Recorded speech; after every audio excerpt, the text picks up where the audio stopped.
What's going on, you guys? It's Keinan Briggs, athlete, coach, and mentor, answering your questions. I was recently asked this question. How do I write an athletic bio for recruiting specifically? Well, first let's look at what is an athletic bio. My definition is a brief summary of you and your potential. You're pretty much selling yourself. The main focus is brief summary, not story time. One common flaw I usually see is over-articulating, which essentially gets boring. In sales, they use an acronym called KISS, which means keep it simple, stupid. So there are a few things to remember when you're brainstorming what to put in your actual bio. The first thing is what needs to be in it is very important. And this is not an order, it's just things that need to be in it. Your height, your weight, your grad year, notable achievements, your personal statement or mission statement, your GPA, your SAT if needed now, and schools you are interested in. The schools that are interested in is very important because some schools may not want to recruit you because they're in a snowy, cold area and you're from a sunny area. Most of the time, kids don't want to move into a snowy, cold area because they're not used to it. But if you let them know you are interested in moving to anywhere in the U.S., it helps them become more excited about recruiting. So you want to ask yourself, who is reading this? Well, it's college coaches or recruiters.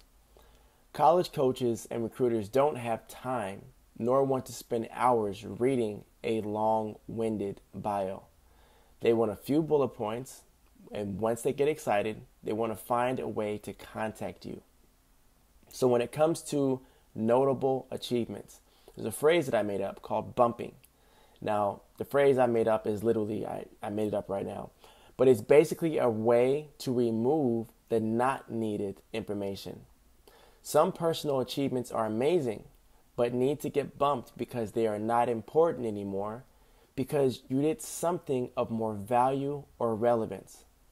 Here are the layers of bumping. You have local, which is the basic stuff.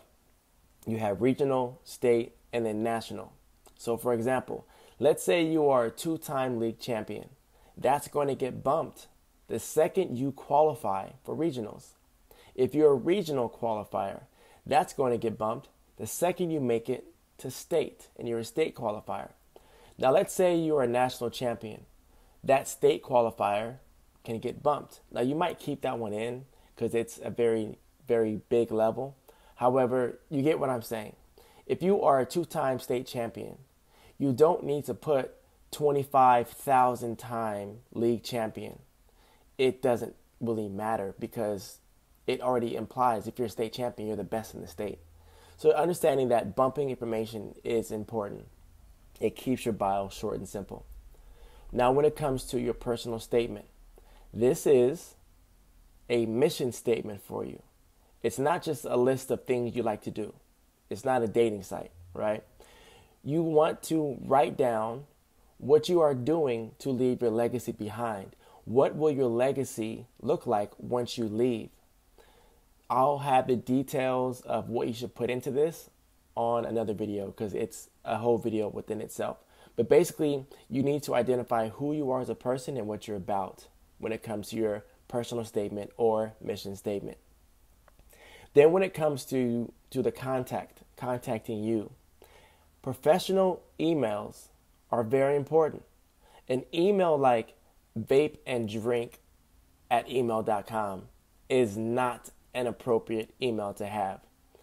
Your first and last name at an email.com is great. If someone has your name already, just put the year you're born or just add in a couple other letters. Maybe it's your first and last name at athlete@whatever.com. Something simple that coaches can find and it's not going to deter them. Because when you have names like, sugar pancake fluffy pan at email.com, it's just too long. It's too confusing. Keep it simple. Now, your personal profile, as in your social media pages, and your athlete profile should be completely separate. You should not combine them. Coaches don't want to see you in bathing suits. Coaches don't want to see you doing whatever you do in your personal life that is not putting you in the best light. They want to see you jump. They want to see you run. They want to see you be an athlete. And anything that is supporting to show you in the most positive light possible. So I suggest separating the two. And then your name on that social media page should be very simple also. Maybe your first and last name, put an underscore in there, maybe the year you graduate, something simple.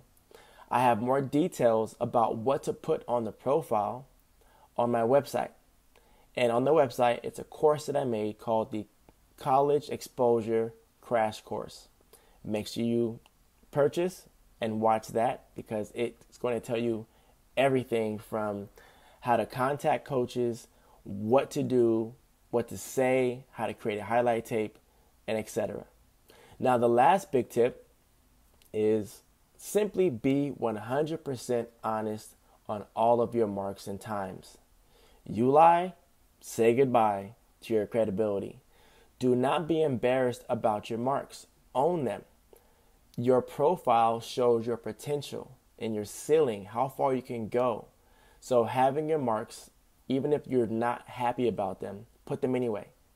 The coaches will be able to see your potential through your highlight tape and your mission statement. They want to see these things. I hope that answered your question, and good luck with your training and development this season.